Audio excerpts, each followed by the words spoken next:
they really do just think we're stupid and apathetic and lazy. Like, it just fighting all this development stuff has kind of become the, I don't want to say it's become the center of our lives, but it's such a huge distraction. I went away for a good number of years to go to school and then graduate school, trained scientist. I specialized in atmospheric and oceanic science. As an undergrad, I did physics and math. But I like the slow life a lot better than the ivory tower. I'm not anti-development. I'm just development with caveats that don't destroy what we're trying to protect.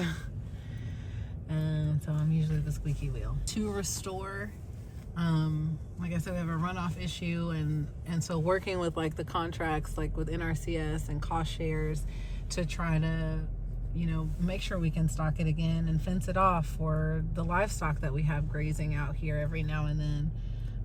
That's all like work and takes a lot of intentional planning, and it's all really connected to how much we care about what's here. Like, because when you have a subdivision, they come and clear cut and they remove a lot of the trees back on the hillside. The trees are there to hold on to the soil and to hold the earth up. You remove all of that and it's all washing.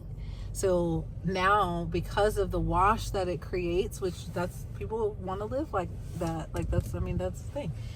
And it's a lot. It is a lot of whole farm management. Well, not sell land, offer developers to pay. Oh, yeah. No. But that's also the benefit of the way I was raised. Like, you can't separate my love for like the land and caring for it and being a part of it because of how I was raised. And when you're, you know, raised like that, I think that you see the value differently. Like, I can't it is legacy. No, selling is like a last resort, or even a portion of it, even for development. Like, when I say we want to like maintain control or input into any development potentially, it's because like we want to make sure that it is suitable for this area. We're farmers. We don't want runoff. We already have a runoff issue with this particular subdivision.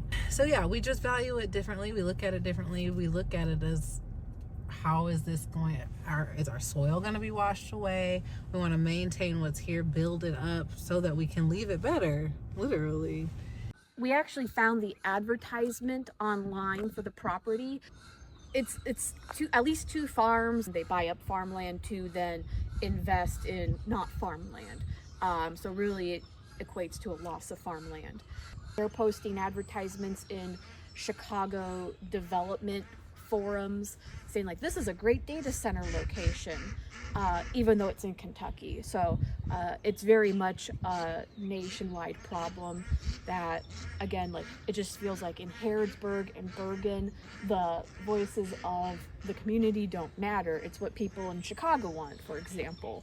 And again, the local government is not allowed to tell people who wants to, like, is it Amazon? Is it Meta?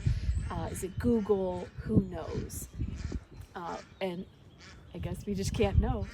The developing company wanted to, I think they just sent out letters to the people adjacent to the property. And when we went to the meeting in the library, they said, oh, we were only expecting like 10 people to show up. And that room quickly filled up. And then the other room quickly filled up. And there was easily 100 people there. I think we only had like a few days notice to rally that up too. The developing company, their lobbyist lawyer, and the project managers lost control within minutes. And we gave them a good fight. That company was sold to another company in Australia because they kept saying, oh, we're an American company, we're not going anywhere. Well, now they're Australian. I don't think anyone wants to say like we're against development. We want things to stay exactly as they are, because things in Harrodsburg and Bergen and Danville aren't great. The thing to do at this state of like the data center development, for example, is to contact local magistrates.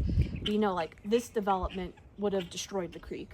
It might be the only like non-heavily polluted water body feeding into Lake Harrington over there, which is the water source for Boyle County, I think Lincoln County, Garrett County, probably Mercer County. So it provides water to a lot of people. Same thing with the data center. And honestly, both the solar panel array and the data center wanted to come here because we have a little substation over there. It's like, when I worked at Shaker Village a couple years ago, they also have a little substation and it caught fire all the time. So it's like, yeah, we technically have a substation and I'm sure they would work on it to make it better suit their needs. But like, we don't have the infrastructure for these kind of things. And I can't see any kind of company not a part of our community investing or changing like electrical substations or water treatment facilities to suit everyone's needs, not just their own, because they are looking out for their bottom line. We know that. That's business. And in the end, who's going to get hurt? The community. They'll be taking away what was built for us originally, like, again, electrical substations and water treatment plants, and they'll be modifying them to fit their needs. I don't know what I would do without this.